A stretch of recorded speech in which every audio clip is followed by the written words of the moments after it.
And sometimes he'd even dance with me at parties, right? We often end up at the same parties together, and sometimes we dance together. And I was like, yeah, eat it, ladies. He's with me. He's with me, right? He's mine. Let me tell you, girls, he was not mine.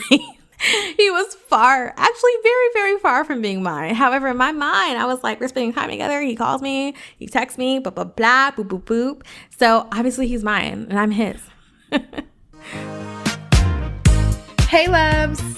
My name is Dantea and I'm your fave self-worth therapist and coach. And this is my show, Situationship.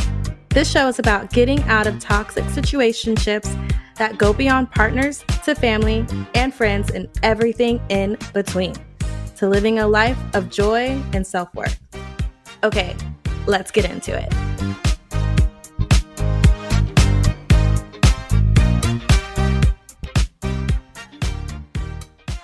Hey, loves. So today I might be coming in a little hot. All right, stick with me. So does this sound like you? You know he's the one, but he just is not prioritizing you for some reason. You tell him to call you after he gets off work, but he doesn't call until like 10 p.m. For you, seeing the incoming call at 10 p.m. is exciting and frustrating because he gets off at 5, right? So like, why is he calling at 10?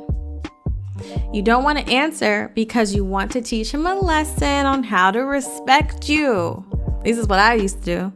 But the other part of you, right? It really, really, really wants to talk to him, right? You like him, you feel connected. You want to talk to him, you want to catch up, you want to keep connecting, right?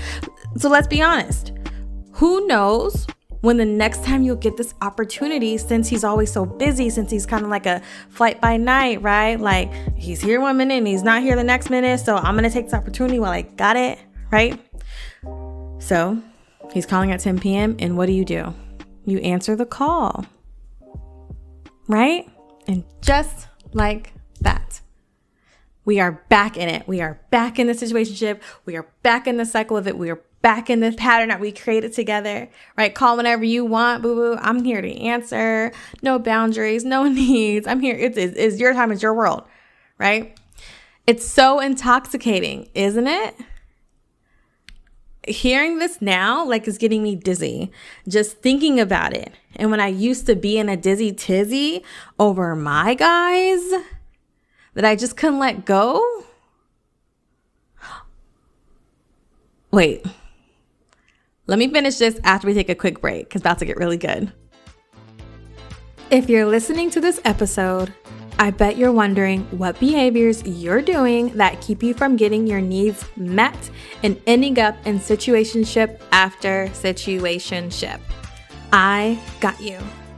I've created a situationship quiz and I'm so excited about it. Take the quiz to discover more behaviors and more tips for navigating situationships. Because I know you're in more than one right now. No judgment, boo-boo. I used to have 5 situationships at a time. Yes. So you're not alone. You can find the quiz at www.dantea.co/quiz. That's DONTEA.co/quiz. I'll drop it in the show notes as well. Okay, back to the episode. And we're back. Okay, so I'm going to drop some truth on you. Are you ready? You don't want to leave. You don't want to leave him. You don't want to jump out of this cycle quite yet because you are waiting for him to choose you, right? I'm not ready to leave right now because if I end it now, maybe he was like just about to really take me seriously. Maybe he was just around the corner from being like, I choose you. Maybe he was just on the edge, just on the cusp of getting his shit together. And finally we can do what we're here to do, which is to be committed to each other, right? Like, don't want to mess it up yet. Don't want to leave too early. Don't want to give up too soon, right? Okay. So you don't stay gone for too long because you're afraid who'll move on without you. So what I mean by that is if you decide, you're like, okay, I am going to step away to see if he can get his shit together, whatever, you're not going to be gone for long. You're going to be like, you actually will then be right around the corner. You will actually be like checking in maybe every other day or so, or every 3 days, or maybe just on Fridays, see what he's up to, checking his Instagram, checking his Twitter, whatever, right? Just to see what's going on. So let me give you an example of one of my situationships. It's kind of where it kicked off for me in college. His name was Mikkel. He's not dead. His name is Mikkel. And when I met Mikkel, I wanted him. Like, I wanted him. You don't understand. He was the sexiest piece of cocoa nibs I'd ever seen. Like, chocolate skin, you know, he looked like a man, you know what I mean? I was a freshman. I think Mikkel at the time was a senior. I think had to be a senior. Yeah. So, you know, I'm fresh out of high school, like 3 months removed from high school. And the boys in my high school, I don't know what high school you went to, but back in early 2000s, the boys in my high school, they didn't have muscles like that. So me being a college freshman and him being a college senior, let's just say he already had me. He had me. Not even at hello. We're not doing that. He just had me. Okay. My eyes saw you. You saw me. You had me in that moment. Right. So me being, it's probably 18 at the time, me being very new to the manipulation game, the playing around game, the non-exclusive, but still have attachment to each other. Like, you know, a situationship.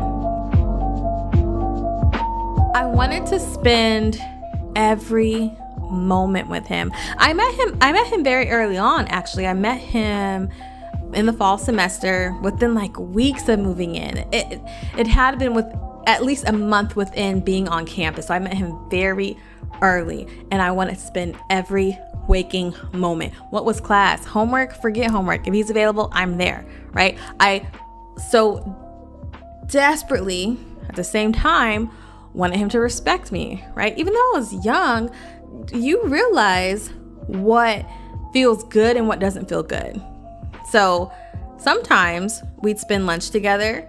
Sometimes we just say hi to each other on the yard. The yard meaning like a common transitional place where people can walk down a street. I don't want to say a street because our campus wasn't big, but an area where people frequently gathered. So I could see him on the yard. And sometimes he'd even dance with me at parties, right? We often end up at the same parties together, and sometimes we dance together. And I was like, yeah, eat it, ladies. He's with me. He's with me, right? He's mine. Let me tell you, girls, he was not mine. He was actually very, very far from being mine. However, in my mind, I was like, we're spending time together. He calls me, he texts me, blah, blah, blah, boop, boop, boop. So obviously he's mine and I'm his. I laughed because I was so sad then. And so just not knowing, right? So sooner than later, he started to only hit me up on the way to a party or in the wee hours of the morning, like between 12 a.m. and 3 a.m., right? Like it, I wouldn't say it quickly got to that place, kind of, I would say moderately got to that place. When 1 minute we were doing this, and then maybe a few weeks later, all of a sudden I was getting hit up only on the way to parties, or, hey, the party's over, what are you doing, right? So even though I was mad because I hadn't heard from him all day, or days, to be very clear, when he called, I still so badly just wanted his touch. I wanted to see his smile and to feel like it was just me and him. Mikkel and Antea, cuddy, cozy, right? That's what I just wanted that. I just wanted my plus one. I wanted the guy that I was crushing on, right? I just wanted that time. Nothing wrong with that. That's where my sights were set, right? So also, side note with this story, he called me 1 year into my master's program. So that means he called me 4 years later. And I was in a relationship at the time, like always during those years of my life. And I literally almost broke up with my boyfriend to see him.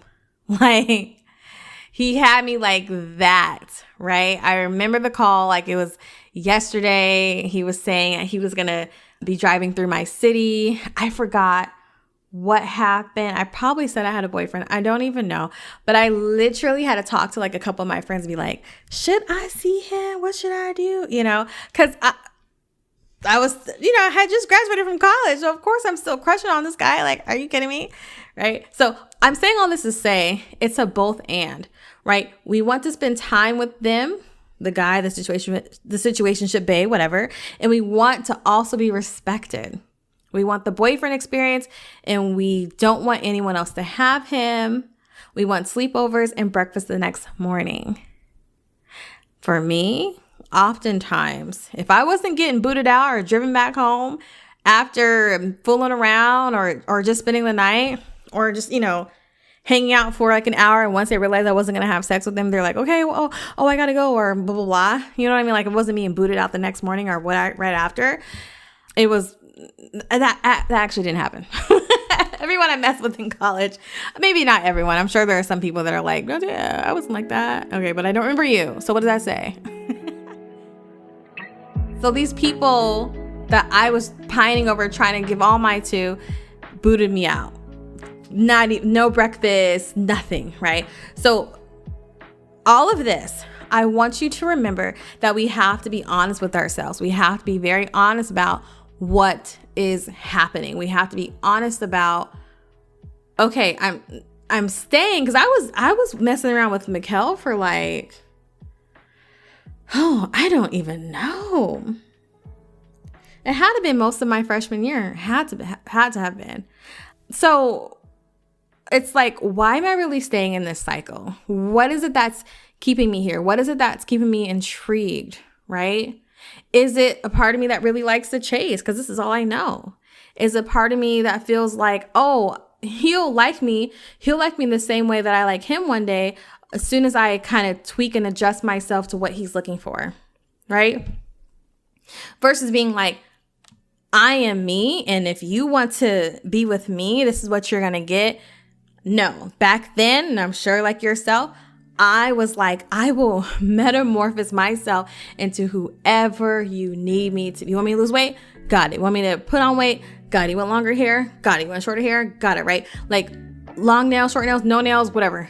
Got it, right? So being very honest with yourself. Why am I really staying? Am I afraid of being alone? Am I afraid that someone else will get him? Am I afraid that I might have left too soon, even though I've been doing this for 2 years? And if I leave on 2 years and 1 day, that's when he'll change and he'll be kind to me and start treating me with respect, right? Be very honest with yourself.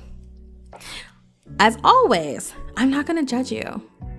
If you continue to stay with him, I've been there. If you've listened to even just one other episode on this podcast, you know that I have been there and I literally have no room to judge you. Like, not at all. So here's something to think about. As you're thinking about like, why am I not really leaving him? What can I do? What do I want to change it? What's going on? Get curious about yourself, right? I'm going to offer this to you. Think about this. How long do I want to keep doing this? Like, how long do I want to keep doing this thing? With me and Mikkel, it was like, how long do I want to keep going to the parties and waiting until 3 a.m. till he's done dancing with people and getting numbers and pretending like I don't see it and sitting in the corner and waiting like, hey, am I coming home with you? Right? Hoping that he was going to choose me. How much longer do I want to keep doing that? How much longer do I want to try to stay up between 12 and 3 a.m. because I know that's when he's going to call me? And so I'm not hanging out with my friends I had to stay close to my phone because he might call me, right? Only you know when it's been enough for you. Until then, loves, have fun, enjoy yourself, think about what you need, as always. If that's a situationship right now, cool. If it's not, and you want something more, you want more monogamy, more exclusivity, you want commitment, do this. Work on these things. Ask yourself these questions, okay? As always, loves, you got this. Until next time. Bye.